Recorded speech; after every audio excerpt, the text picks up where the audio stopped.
It's 4:30 p.m. in North Yorkshire. Sergeant Julian Pearson has been called on to assist in the pursuit of a runaway Audi. Off at Scotch, coming up to the roundabout, speed 100. He's back onto the A1, continuing A1, southbound A1 at Scotch. The driver failed to stop for a routine document check. He's had a collision with a member of the public, November Alpha. And now he's using one of the country's major roads, the A1, to run from police. He's gone onto the service road, unmade road, and back on. Stand by. He's weaving in and out of traffic. He's onto the hard shoulder. Stand by. Julian is used to pursuing reckless drivers, but the risks this one is taking to escape the police defy belief. 19, he's collected some cones which are now in the front of his vehicle. He's currently A1 southbound. This guy drives straight through the cones, gets cones stuck under his front wheel when there's road workers there, and he's doing 130 through the roadworks, which is a 50. So not only is he exceeding the 50 limit, he's almost triple the speed limit. He's continuing, A1M southbound, leaning. We're into the 3-lane section. He's using the offside gutter to get past vehicles. This isn't somebody who committed a minor offence. The way that they are driving, in lane 3 to hard shoulders, to undertaking, to overtaking at 130 miles an hour, is somebody who has committed or is committing a serious offence. The driver is now seriously endangering other road users. Yeah, he's had a collision, a Peugeot 207, he's took his wing mirror off. It's vital that Julian and the team stop him as quickly as possible. Can we get on the Wempas, please? Speed 90. The police helicopter is called in. MPAS 3-1, MPAS 3-1, we are above, parallel with the vehicle, recording now. And 2 other police cars join the motorway ahead of the speeding car. Stand by, coming up on slow-moving traffic. He's weaving in and out the traffic again. The plan now is to isolate the Audi by slowing down the other traffic. By putting a rolling block on, what we're doing is creating congestion. By creating congestion, you're forcing the fleeing vehicle to take to the hard shoulder. Speed 130, hard shoulder. He will then break through the tailback. What you've then created is potentially 1 mile or 2 miles of sterile, clear motorway. You're then able to use your tactics to box the vehicle and bring that vehicle to a slow and controlled stop. After driving for 42 miles at speeds of up to 150 miles an hour, the car finally gives up the chase. Stop, stand by.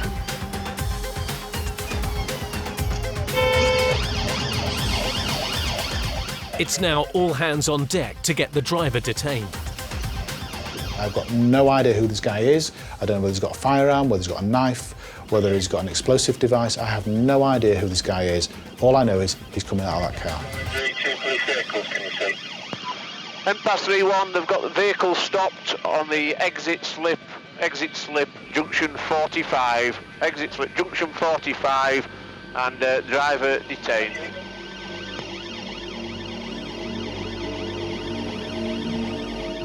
In the boot, Julian finds cannabis worth £5,000 in a bin liner. In that was multiple freezer bags, all done up into individual deals. So his job was to run the drugs from a point to another courier, who would then pick them up and pass them out to street dealers. So he was a part of a chain of possession with intent to supply. But perhaps even more shocking is what he finds in the back seat. There's one male driver, a female with a small child in the back. We'll just get some details.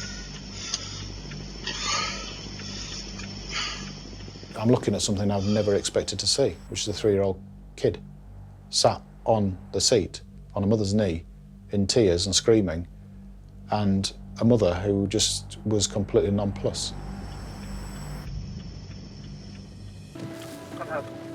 The sentences imposed for dealing illegal drugs can vary from several months to life in prison. In York, Julian Pearson is on his way to the Crown Court.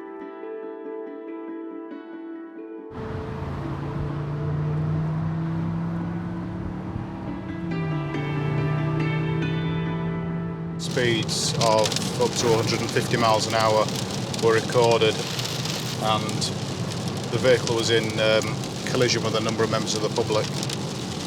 So it's a case of dangerous driving, failed to stop, and in the boot of the car was some drugs. Julian is due to show the court the helicopter footage of the incident to prove just how serious it was. But this was 42 miles of dangerous driving, where the subject had driven extremely dangerously, putting other road users at risk, trying to evade capture at all cost. Most people go to work, they have some morals, but people like him look for the quickest, shortest route to riches, which invariably is drugs and crime. But the most shocking thing for Julian about this whole incident was the fact that there was a small child in the back of the car. I looked into the back and could see the child absolutely distraught. And it was just that sort of moment where you think, had he lost control of that car and crashed, then it was an absolute certainty that child would have died. There's one male driver, a female with a small child in the back. I mean, I just got utter contempt for the guy because he just had absolutely no thought that day apart from saving his own skin. He hopes the court will impose a custodial sentence on the driver. The streets of the UK will be better off without them for a while, I think.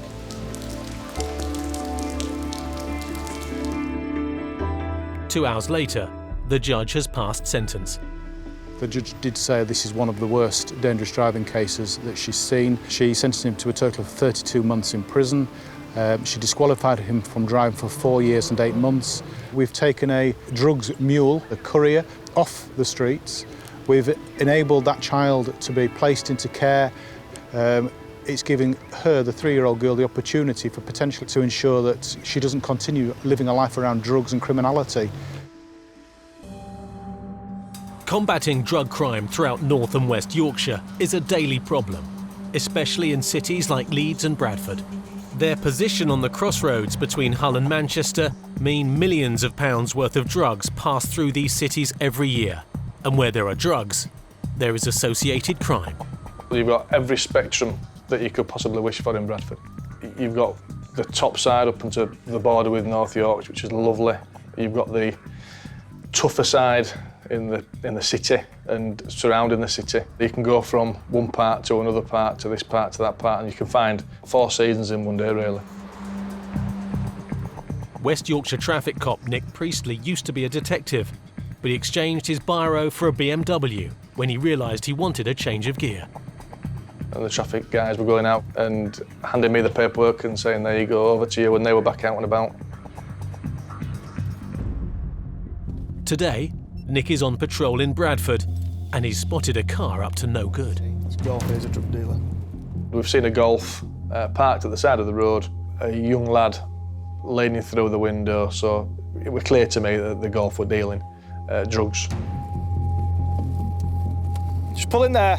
Suspecting a drug deal is one thing, catching the culprits is another. The Golf seems to be stopping, but then accelerates away.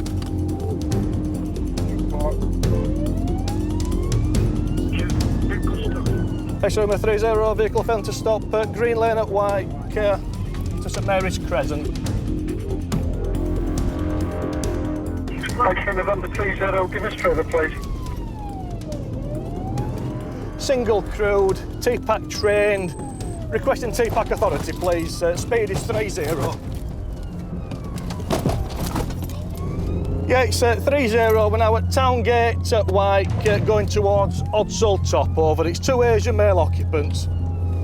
Speed is From start to finish, we are in a built-up area. At Lawnmower Club, it's tea time. People are going about the business, finishing work, going on for tea, doing school runs, kids runs. You know, it is busy. Extra November 30, the authority for the tactical face pursuit has been granted. Stand by, stand by. We're back towards Odsall, Huddersfield Road. Be sure to lead 17 address. What's subject vehicle done, please? Yeah, it's suspected being involved in the supply of Delta Romeo down at Wyke. It's now Huddersfield Road passing Delphil near side. The drug gangs know that if they put the public in danger, the more likely it is that the police will abort. Yeah, he's going to go to into Marsh Fields, over into Marsh Fields. Yeah, it's committed Marsh Fields towards Manchester Road. Finally, desperate to escape the cops, the car veers wildly into an alley. It's back Ransdale Road. I think we're going to abort now. Just stand by.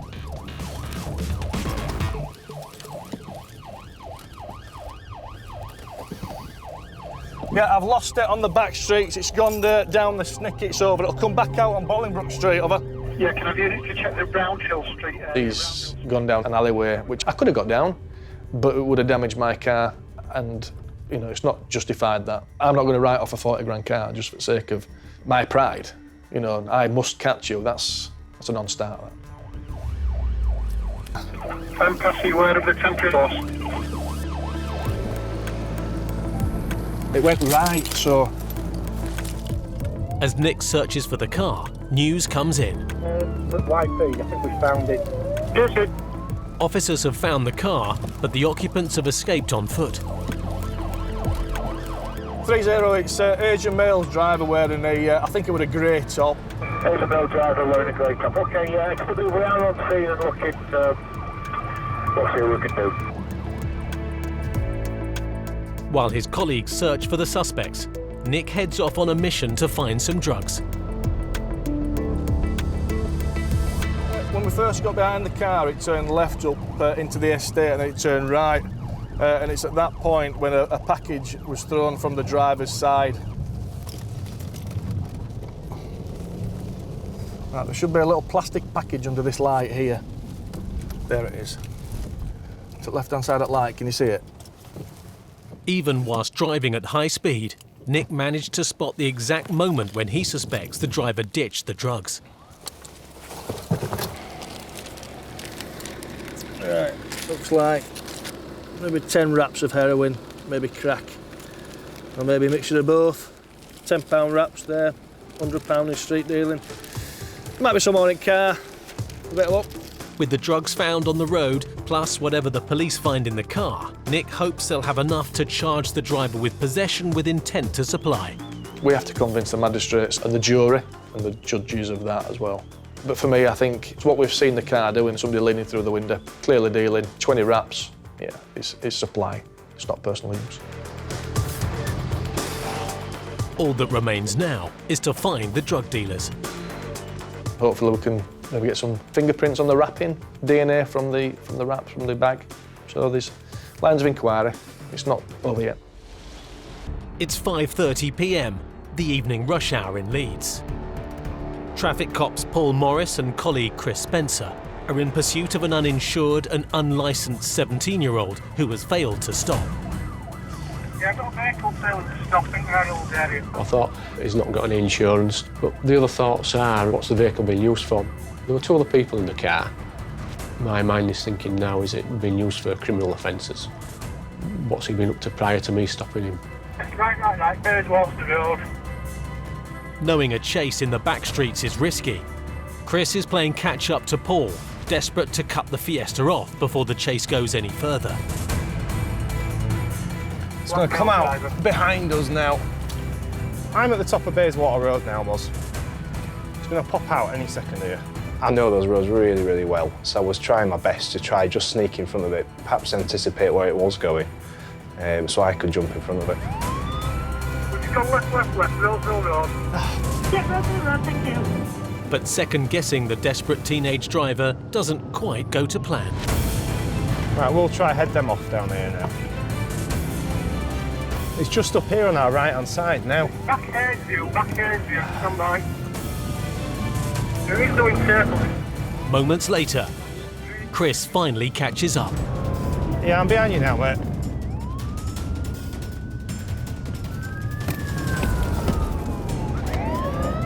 With the runaway car circling the back streets of Leeds, the danger levels are high, and a police helicopter joins the pursuit to help Chris and Paul. We're doing a left now. Come down Earls Avenue, stand by. We've got Del Valley Road, I think. Past Del Valley Road, yes. Could be my family using those roads. He could quite easily have caused a crash, and it could be anybody. As the Fiesta joins a main road, Chris and Paul see a chance to stop the pursuit. Yeah, we're going for a stop now, stand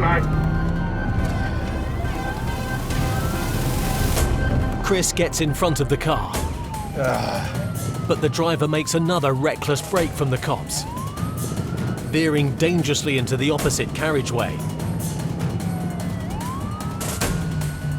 Then the teenage driver takes a turn that catches even seasoned traffic cops by surprise. Down back towards Roundy Park, haven't it? You want to try to do up? Oh. I thought, oh God, he's gone onto the park. I went to one side of the park, then the Moz went to the other, so we could kind of keep him in sight. But we couldn't believe it, just watching him hitting a massive lump of land, and the car just went flying in the air like the Dukes of Hazzard, slammed back into the floor, and just thinking, oh God. Yeah, I think he's turning around me. I'm just going to the grass just to see if I can head him off. I think he's just headed straight for me. There's a dead end where he's going to go towards. It might be a day camp. Stand by.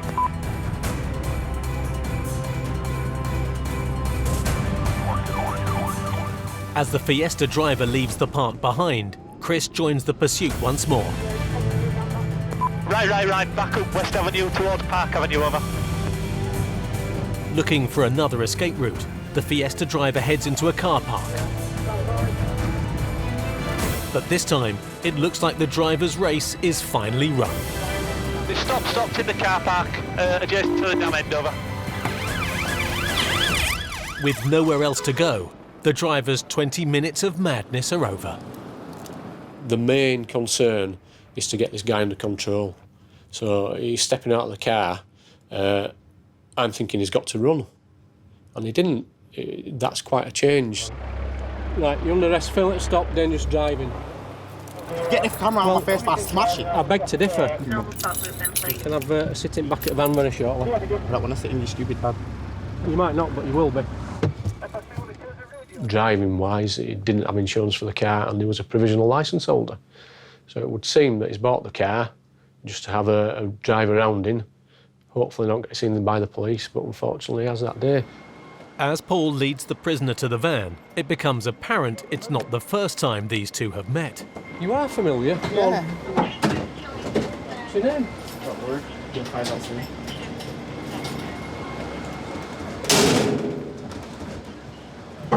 Hope you die. Most people say that. His words were, I hope you die, which, you know, he'll get his wish, I will at some point, as will he and everybody else. So, yeah, it's water off a duck's back. With no reason to detain his passengers, they're free to go. But for the driver, this arrest could be a major turning point in his life. He's just at an age now where, be it through peer pressure or who knows, he's kind of heading towards a life of criminality if he doesn't watch it. So I'm hoping, as I look at it, that this has taught him a lesson, that he's going to learn from it. Can you oblige us with a moving vehicle check, please, on Cutler Heights Lane, Bradford? MLT valid. Insurance is not held. Traffic cops PC's Richard Hurst and Richard Clark are patrolling the Holmwood estate in southeast Bradford. Yeah, we're about to stop this vehicle. There's a no insurance marker on the car. Got a brake light out as well. Driving a bit erratically. And it's off. X-ray Romeo 301 urgent. X-ray Romeo 301. It's almost like put your blue lights on and we'll have a race, if that's what they do. Got a vehicle failing to stop. Holmwood Road concerning right onto Broadstone Way. Not only is the car uninsured, yet again the cops believe it's a car full of youngsters, willing to risk everything to avoid being caught. Yeah, it's off-road on the Homewood estate. Just stand by. They want to take a chase, they want to have a buzz. And if they get away, they can go and tell their mates, can't they? Hey, smoke to the cops. A rite of passage for some of them. Until they've taken a chase off the cops, then they can't be in certain gangs. We're heading towards Halesworth Crescent off-road. Unable to shake them off, the young driver takes more risks, hoping this will force the cops to abort the pursuit. Safe to continue. Broadstone Way. Right, onto Stirling Crescent.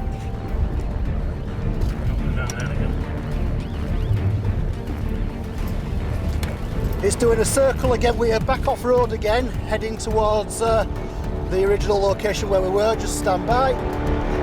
It's cat and mouse, cops and robbers. They don't want to be caught. The driver was probably thinking, right, I've done 2 circuits now. I've been across some grass twice, and this police guy is still behind me. Stirling Crescent. Traffic cops don't give up easily. Fearing the game is up, the driver plays his last card. Left onto Romsey Gardens. Stand by. Richard tries to block the teenagers into the car, Oh, I can't get out. but only succeeds in trapping his partner. And the driver and 3 passengers disappear into the darkness. Hurst and Clark's efforts to find the runaways in the Holmwood estate has also hit a dead end. I saw Richard go behind there and I saw them run that direction, so I headed off down there hoping to head them off, but they just disappeared. I wonder if they've gone into those flats. Running gardens, through gardens, over fences. There's kids in trainers. We've got all this on. Just lost them. They're from that estate, they know where they are, they know where they're going, they know which houses can be safe without air support and dog support, which we had neither of. I'm on to a loser. Is there anything in there to link a driver? Any paperwork or anything? Oh man, I can't see out. It'll be a pull car, won't it? I suspect it's probably what we call a pull car. A lot of the time you can get a car like this for maybe 25, 30 quid. Drive around on it with no licence, no insurance, and if the police get behind you, you just do something like this, take a chase, abandon it and run off. Some people see it as a little bit of fun, we see it as ridiculously dangerous, but it doesn't stop them. Hello, hello. It's not ended the way we'd have liked it, but we've got to look at it in one way. We've got it off the road. Could have killed somebody, you know, children outside of school or anything. These kids just don't care, they're not bothered. Luckily tonight, there has been no damage done. Or has there? Well, I've been across there before, I knew it was all right. Have to do it. It's just practically they do, play off-road. Their car goes through, our car goes through. The car is recovered to be examined forensically for DNA that could link it to any known criminals. The saying goes in the police, they will come again. Probably tomorrow, maybe even later today. So we'll be back at it tomorrow. They need another car. They clearly live around here, they know all these, they knew straight to go for that gate there. Just another day in paradise. Confiscating pool cars has become a daily occurrence for the traffic cops. Not registered and with no insurance, they are impossible to trace. The perfect mode of transport for kids and criminals to get around. 15 miles east, at Police HQ in Wakefield, a report of a stolen lorry comes in. XB2 units just have reports of a vehicle that's been stolen in the last 5 minutes from the Royal Mail Workshops on Skelton Grange Road in Leeds, heading towards Pontefract Road. On the outskirts of Wakefield, tonight, PC's Paul Feather and Colin Dawes are working on Operation Viper, West Yorkshire Police's ongoing campaign targeting burglary and vehicle crime. Want to just confirm it's a flatbed recovery vehicle? Every second there's something happening somewhere. These travelling criminals that are going about the business and obviously upsetting people's lives by burgling them and taking their cars off them. But the main core thing is, for me, is to be out there looking for the criminal element to try and stop them doing what they're doing. Then, out of nowhere, another car driving dangerously catches Paul's eye. We've got like a silver border on Fryston Road. For the traffic cops, swerving around a roundabout is too much to ignore, even if they are already searching for a stolen vehicle. Yeah, can we got a vehicle check, please? Just by its manner of driving, I'm wanting to speak to the driver because he were going too fast and he was sort of throwing it all over the road, just generally sort of messing about. The car is uninsured and unregistered. And aware of the police presence, the driver attempts to turn around. Paul blocks the road.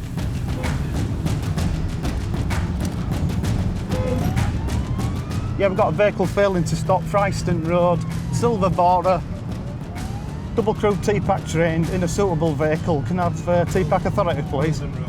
At speeds of 80 miles an hour, the car is a real danger to other road users and pedestrians, pushing Paul's driving to the limit. It's just gone over the railway bridge. They're still continuing, passing to Boot Room Public House to offside. Speed is 8080. Paul and Colin fear they have lost their target as it vanishes round a corner. But then... Vehicles crashed. They're all young kids, males and females. Get him. They're climbing over roofs to get away from us. 5 run from the car. But Colin has one in his sights.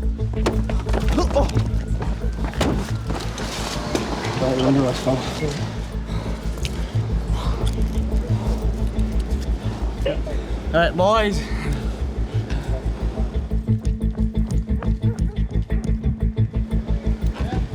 Young girl, 3 other lads. Just try it. Left-hand side down.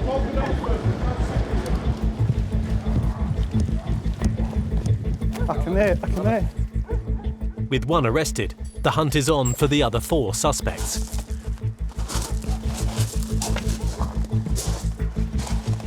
You don't know where to look, it's like, they're all over the shop. Wherever go. One's in here and one's in their shed next. Let's get a dog now. Let's get a dog to come and see if we can, if they've gone to ground. It's quite a secluded street and dead ends. In Castleford, Colin Dawes and Paul Feather's high-speed pursuit of yet another reckless teenage driver Vehicles crashed. has now become a search of back-to-back gardens. They've all run off, and you just think, how have you run away from this? You know, it's taken a good bashing. One startled suspect's indecision costs him, and Paul thinks he's their key suspect.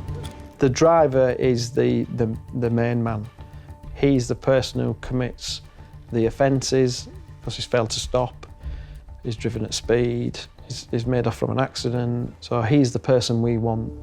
And I think he was driver, but I need to check my footage just to double check, but he stinks of ale, so we're just going to give him a breathalyser.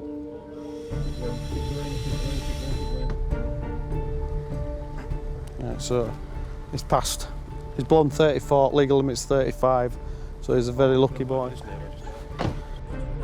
Unable to confirm if this is the driver or not, a police dog is called out to assist with the search for the 4 others from the car.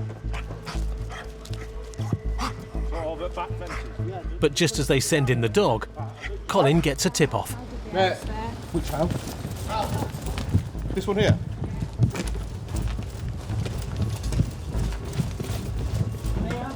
Oh, come out. There's no dogs. Just come out, love. Come out. The 2 runaways found so far are both only 16 years old. You're under arrest, all right. Yeah. Back at the car, there's evidence of why the suspects didn't want to stop. There is a set of quite large bolt droppers in the passenger footwell, which are They're normally used to be cutting padlocks, etc. Cutting locks off and breaking into sheds, nicking lawnmowers, pedal cycles and stuff like that. Minutes later, the police dog tracks down another suspect. Behind Chinese, he was tucked up in edge there. Dogman's found him. So he's been arrested on suspicion of going equipped to commit crime. Al, can you keep in there because Dogman wants me to go back? Like the others, he is 16 years old. Yeah, got it. And in the spot where he was found, he appears to have left an item of footwear behind. Another trainer. As he's been jumping, it's maybe slipped off. We'll be able to match him forensically with that trainer, which is going to link him to crime, to car. Linking the trainers to the arrested boys and girls will help identify who was the driver. Due to the impact of the vehicle, he's lost his shoe, which is wedged under the accelerator pedal. The other black trainer, which Chris has found in garden, he's obviously discarded that to get away, so he's going to be running home somewhere with no not on his feet. This leads Paul to believe their main man is yet to be detained. I thought the driver had blonde hair, I thought it were him, but looking at the footwear, there's no way he could have got a pair of new trainers on and got over there and where we caught him, so he hadn't had enough time to change his footwear. So it looks like the driver's possibly managed to squeeze his way away. The 4 16-year-olds are taken into police custody for further questioning. I'll get a signature off you on that pad just saying that I've been through those questions with you. At the end of the day, there's the kids, and you know, are these kids the up and coming ones of the future? I just don't know. It's hard to tell you. They need to be get a grip of sort of straight away while they're sort of still at that age. But unfortunately, when they're getting into the teens, they're pretty much making their own decisions, aren't they? And it's just a slippery slope unless you can really get a grip of them. Another unit has stopped one of the 2 missing boys. Paul and his colleague Chris Haig review the in-car footage to see if they can piece the jigsaw together. Just looking at video now, you can see him decamping from car. If you slow it down, we can identify my prisoner. That's the near side passenger. But there's a pretty good picture. That's Paul's prisoner, you can see with clothing. And his white trainers. And his white trainers. That's clearly Al's prisoner, you can see from her clothing. Through process of elimination now, we can identify that person as passengers. It changes the ball game altogether. From the clothes description, Paul thinks the boy arrested by the other unit is the driver. Looking at that, I mean, they've got really light coloured trousers on. So, depending what he's being booked in clothing-wise, then obviously, if he doesn't fit that description, we know we have got the driver. But you've potentially got dangerous driving, failing to stop. There'll be OPL, there'll be document offences, I've no doubt, no insurance, no licence, perhaps. It's midnight in Leeds city centre. Traffic cops Chris Spencer and Mike Rowe are 2 hours into their night shift when Mike spots a suspicious-looking grey Vauxhall Astra. Astra's not insured, apparently. Oh, a grey one. If that's the right reg. They'd just been sat at the traffic lights. Mike had done a check on our computer and it showed that the car wasn't insured. So I've turned round, the car's already set off, so I've just tried to catch up with it.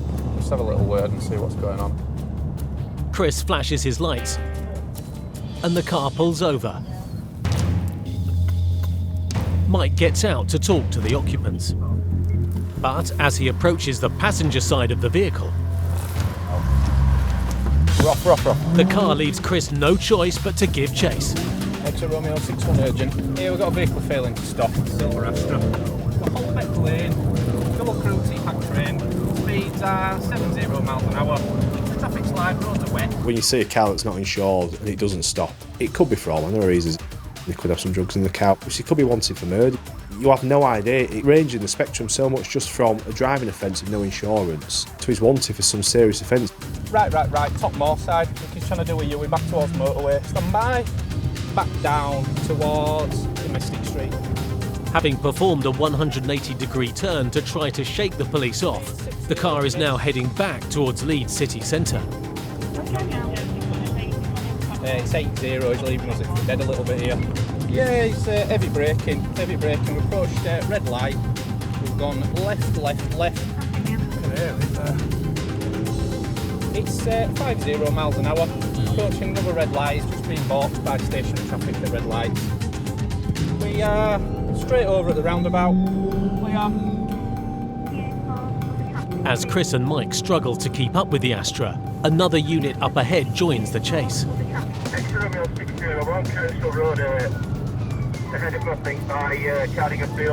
That's it, coming towards you, Mick. Yeah, Mick's behind him now. Clear. Pursuing cars is just inherently dangerous, there's no two ways about it.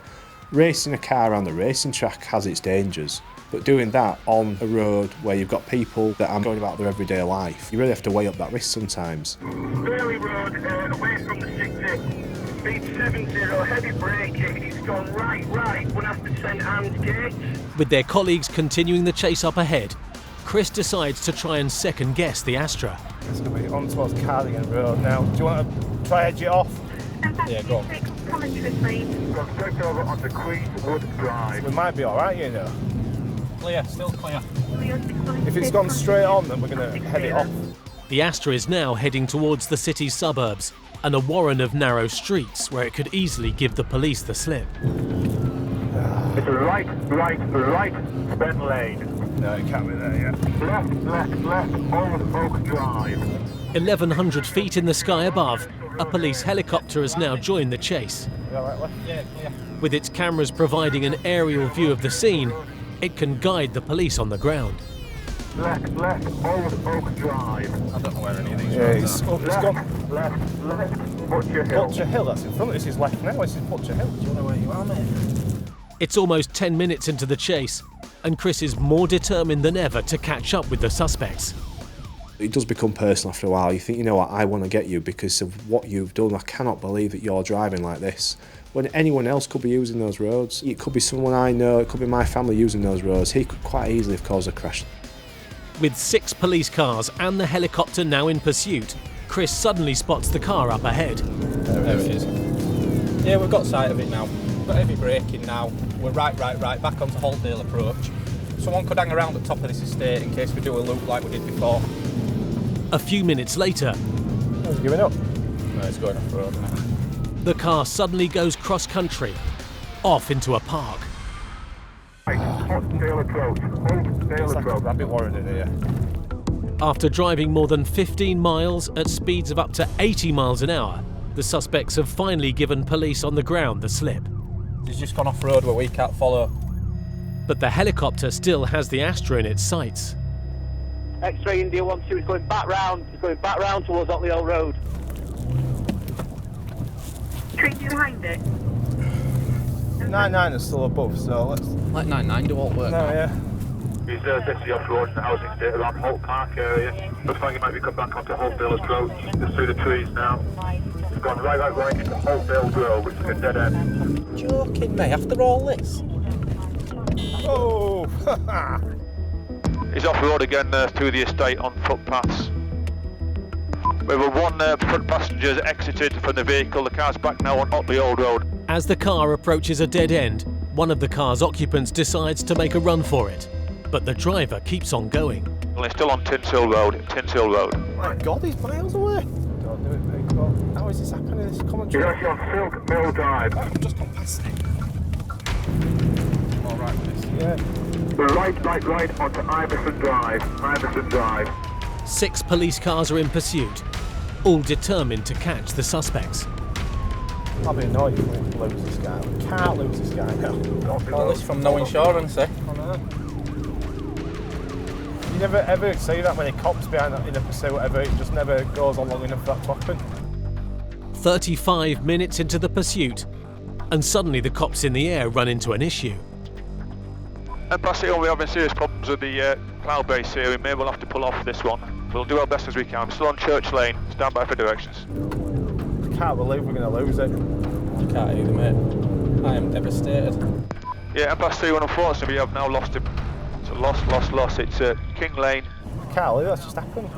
That's embarrassing, isn't it? Back to Cargate, I don't want to be involved. How many cop cars there? I don't want to be involved anymore.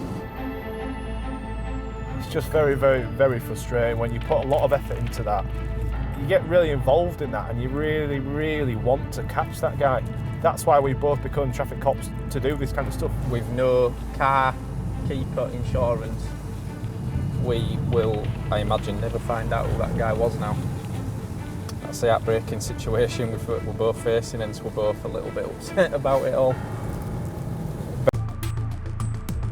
Across Yorkshire, the traffic cops are locked in a clone war, battling to keep up with criminals switching car registration plates to pass undetected through police cameras.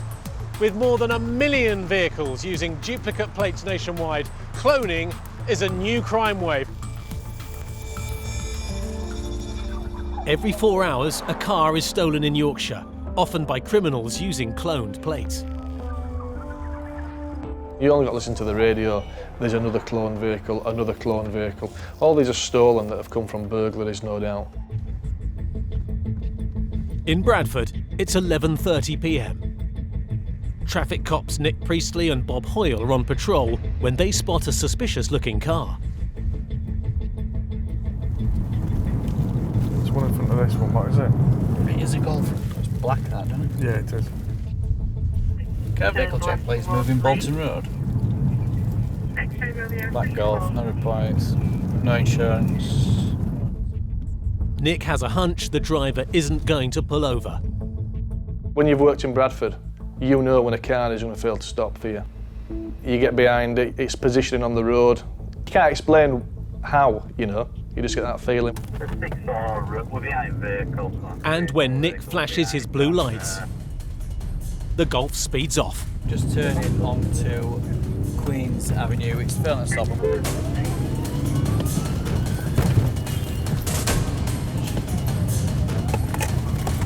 Yeah, we've got a black VW Golf failing to stop, white ways at Bradford. Double crew T-Pack train, requesting T-Pack authority. We don't know what's in that black Golf. There might have been God knows how many thousands of pounds worth of drugs. It might have just had no MOT. The car had no insurance, but the way it was driving, I suspect that it was more to it than that. Yeah, it's currently 40 miles per hour. It's doing a loop around the estate, back onto Stephen Crescent. 60 miles per hour. Like I say, it's going round and round in circles at the moment. Any other T-Pack units available? Currently 50 miles per hour, and it's a left up Cliff Road. Traffic is light, safe to continue, over. Approaching the junction ahead, the Golf driver ups the ante and takes to the wrong side of the road. 50, we're going to abort. It's gone out of sight. We've aborted over.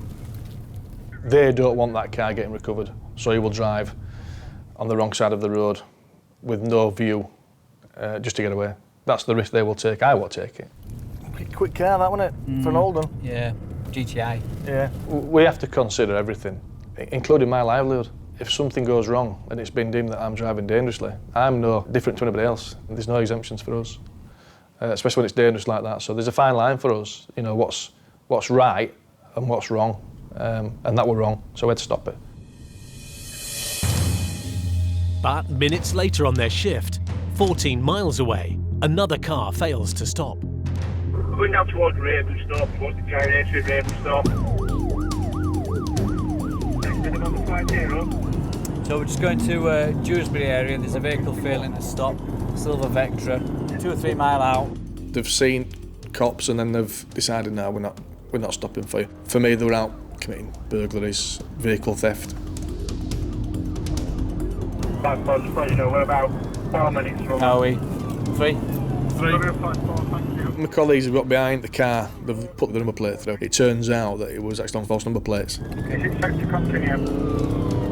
Yes, it's a continuation towards Edward White, speed 70 miles per hour. Up ahead, the speeding Vectra jumps a red light and crashes. The offenders flee the scene. Crossroads, isn't it? Soon after, Nick and Bob arrive. Whereabouts are they? Which way have they run? As Bob goes in search of the runaways. Are you all okay? It becomes clear the Vectra hasn't only collided with a speed camera, it's also hit another vehicle crossing the junction. It could have been you or I, wrong place, wrong time. Sweetheart, just bear with me a second. You've been involved in an accident. You needed to keep your head still, sweetheart. There are 5 people trapped in the car, and 2 are injured. I wouldn't like to be in that car, because I know it's not minor. The driver of the Audi, he were lucky. It really were. Because had he been a tenth of a second slower, that Vectra's going through his side door, and I dread to think what would the outcome have been. While Nick waits for an ambulance to arrive, the search for the suspects continues. He said they've climbed over mine upstairs. I think it's climbed right over yours. You got a head switch? Yeah, I've done that, and then that's where it stops. Yeah. Minutes later, Bob and colleagues find and arrest one suspect hiding in a bush. Just drive here. Cameras see my face, no marks. These officers are going to beat me. Just like... Jump in, sure. They've gone through that light with no care to who they're going to hit. But you know damn well that whenever there's a pursuit and there's a car on its roof where somebody should have died, they're on their toes. It just seems to be the look of the baddies. Have you had out to drink? No. This gentleman here has been identified as driver of this silver Vectra that's crashed. The car's been checked, the VIN number, and it's displaying a false number plate. So further inquiries need to be made as to whether it's stolen or just on false plates and being used in crime or something like that. The 5 occupants from the Audi, they've been taken to Leeds General Hospital. Yeah, another accident, another pursuit. It's just another example of what can happen when cars are driven dangerously. There's no safe pursuit. Every pursuit that you have, potentially, could end somebody's life. Now, you can't stop that. But what do? There's a choice not to pursue or pursue. If you don't pursue, public perception is the police aren't bothered, you know, and then it does become lawless. It's 1 a.m. in Bradford, West Yorkshire. Traffic cop Chris Spencer is responding to a report of a police pursuit 12 miles away.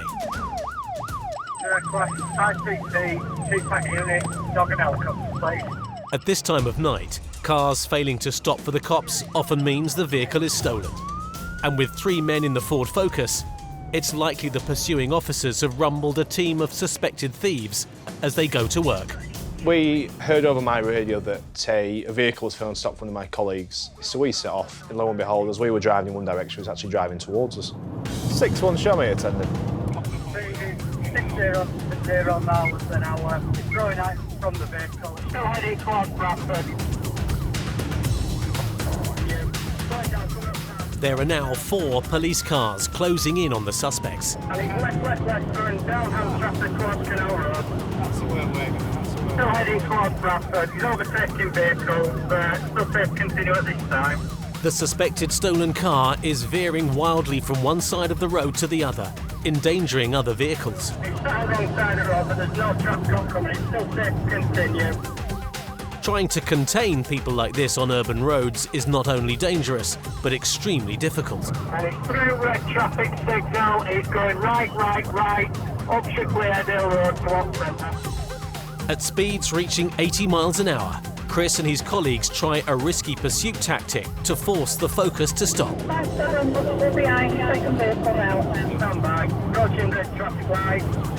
Outnumbered, the driver stops at nothing to avoid getting boxed in. A few minutes later, desperate to escape the cops, the Ford Focus hurtles off-road. Let's continue. We're on the third track. 57 has gone off-road. Is he still in the vehicle? Yeah, they're still going. 57, just confirm you're no longer behind the vehicle. Negative, nobody's behind it. If the cat loses on the road, then they start to do silly things, and he's driven into a field that must have been 4 foot deep in shrubbery. And at that point, my colleague that was following us decided that that's a point where he is not willing to go. Where's the car, I wonder?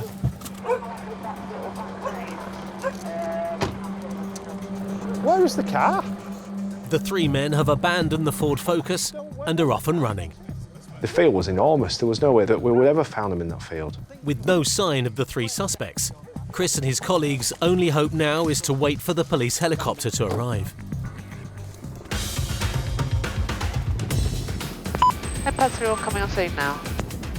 10-3-1, think off to your starboard side, can you leave a torch? 10-3-1, you're on scene, got your torch looking now. The helicopter's thermal imaging cameras can detect suspects through their body heat, and they're now scouring the surrounding area. But have they arrived in time to locate the 3 runaways? Do you think it's in the car? Plates definitely don't match. And there's no sign of the 3 runaway suspects. There were 3 in it, but I didn't get a good enough look at them. This time, traffic cop Chris Spencer and his colleagues have technology on their side. 10-3-1 coming on scene now. 10-3-1, think off to your starboard side, can you leave a torch? 10-3-1, you're on scene, got your torch looking now. The police helicopter's thermal imaging cameras have detected a heat source near some houses. 10-3-1, I've got 3 going through gardens somewhere. There's 3 going through gardens now. 9, that'll be them. Empath, can you direct me from car? From 3-1, they're going through the gardens, the bottom of... All right, so they're coming back towards us. Yeah, they're just climbing through trees in back gardens at the moment and over fences. The 3 men may think they've given the police the slip, but their every move is being captured on camera. Ah, so they've literally run up here, they're going down there. We'll go back up here. I think that's the best way to go. The helicopter tracks the suspects to a back garden, They're in about the 4th garden from the end. where they appear to be looking for somewhere to hide. But moments later, the men are on the move again. They've gone into the rear of number 29. The suspects may now believe they're home free, but no such luck. Chris and the other officers rush to the house, along with the dog unit that's just arrived. X-ray Delta unit, 2 officers at the back of the property. A few minutes later, the suspects are led outside in cuffs. And it turns out one of them is already known to Chris. Oh, is he the guy that totaled that defender?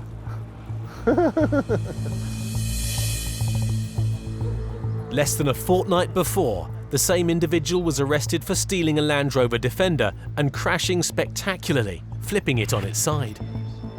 I know the car that was involved in that crash was so badly damaged, and yet they managed to walk away without a mark on them.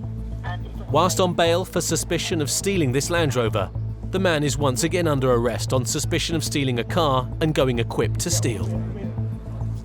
People do try to do everything they can to outfox us, and that night, when they've been followed by the helicopter, I've gone into the house. All 3 had attempted to change their clothes. One of them was protesting how he'd just woken up. One of them had just had a shower. These people will do everything they can to make our job as difficult as possible, which I suppose is to be expected. It's inevitable. All 3 suspects from the suspected stolen Ford Focus are currently on bail, but the man who was caught previously in a stolen Land Rover received an 8-month suspended sentence, 200 hours unpaid work, and a 12-month driving ban for dangerous driving and aggravated vehicle taking. In West Yorkshire, traffic cops Richard Clark and Andy Howarth have spent the afternoon dealing with the aftermath of high-speed collisions. It's now 8:30 in the evening, and they're heading into Bradford when Andy spots a car up ahead which rouses his suspicions. It was literally just one of those cars. Something just happens where you think, I'm gonna have a look at this. Bit of an old car, sort of thing that people use for no insurance and things like that. He's off. And he just, as soon as he saw us behind us, he just decided to go for a chase, so that's what he's done. In a desperate attempt to escape the police, the car heads down a dead end. Got a very strange way, that kid. Dead end, this. But who needs roads when you've got pavements? Clear left, clear left, clear left. The driver is now speeding through a busy commercial area. 301, we've got a vehicle failing to stop, double crew TPAC train. We are now Harry Lane. Can we have TPAC authority and TPAC units, please? Heading towards Bowling Back Lane, speed is 70 mile per hour.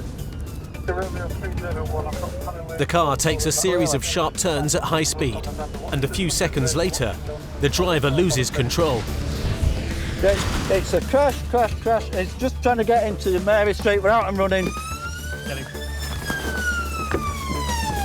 The man heads off into a caravan park, known to be home to the local traveller community.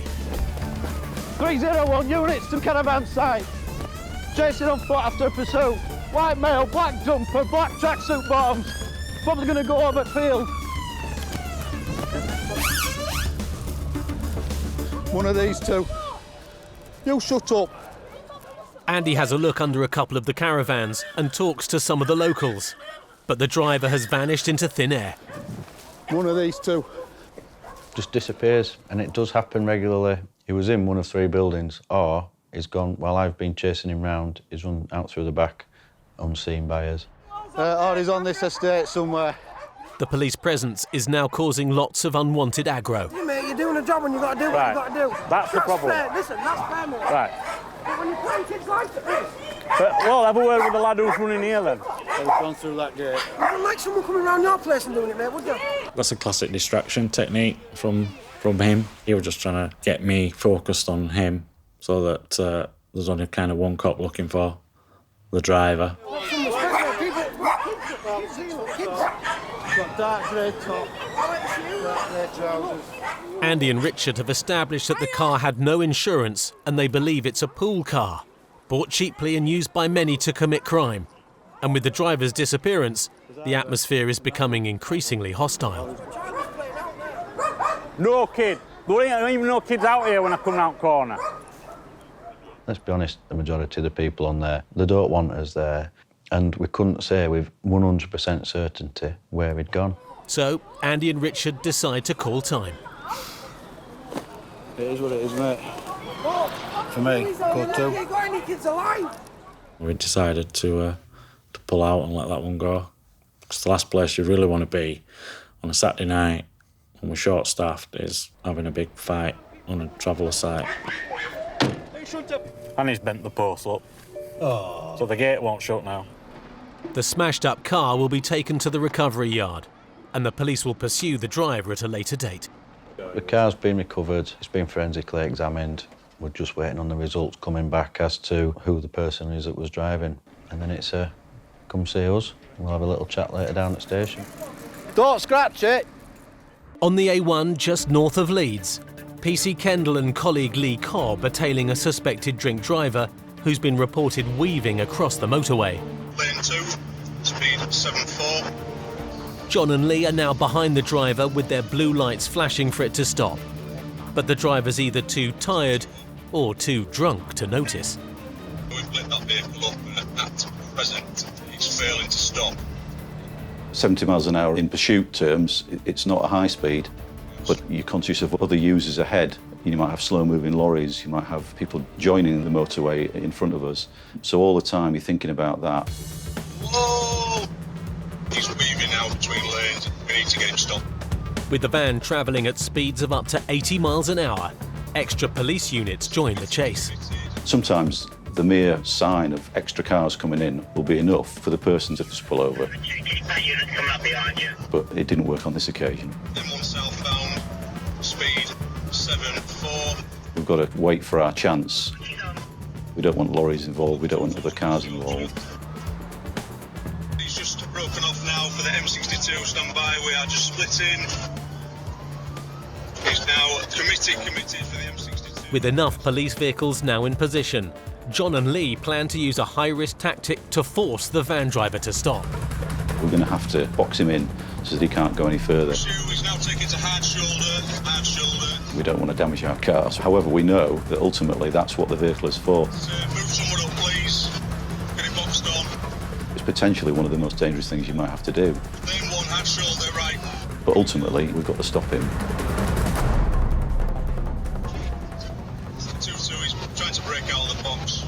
We know he doesn't want to stop for us. He's going to keep doing what he can to get away. High risk, he's moving in from hard shoulder into different lanes now. Contact. All still rolling. We are literally bodywork hitting bodywork at 70 miles an hour. Bring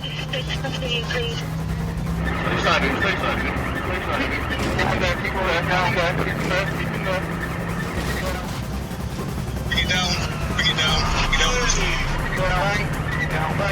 Contact, vehicle into offside barrier.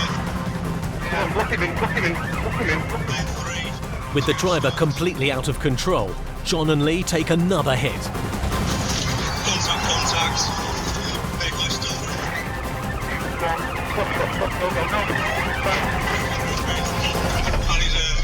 Stop it to the offside barrier, stand by. But finally, the van is stopped. At that point, you're thinking, fantastic, right, we've stopped this. We've got somebody off the road who could have gone on to kill somebody. He's not injured, we're not injured.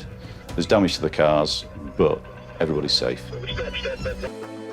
The van driver on the A1 was found to be twice the legal limit for alcohol. He was sentenced to 4.5 months in prison and a 2.5-year driving ban.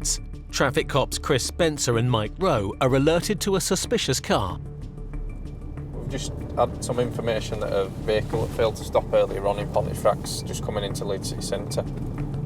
The Citroen car has fled from a police stop. A second unit gets involved, Dan Robson and Paul Morris. Our thoughts initially were that the vehicle had been stolen. Later on at night, good chance that it's one that's just been pinched. Then the cops get a lucky break. We saw it parked on a petrol station forecourt.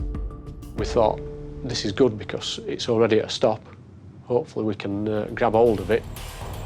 But the driver has other ideas. He's seen us, panicked straight away and bolted.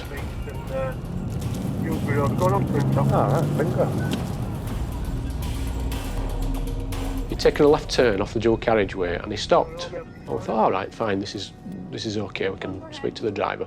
We got to the side of the car and he put it in reverse and he floored it.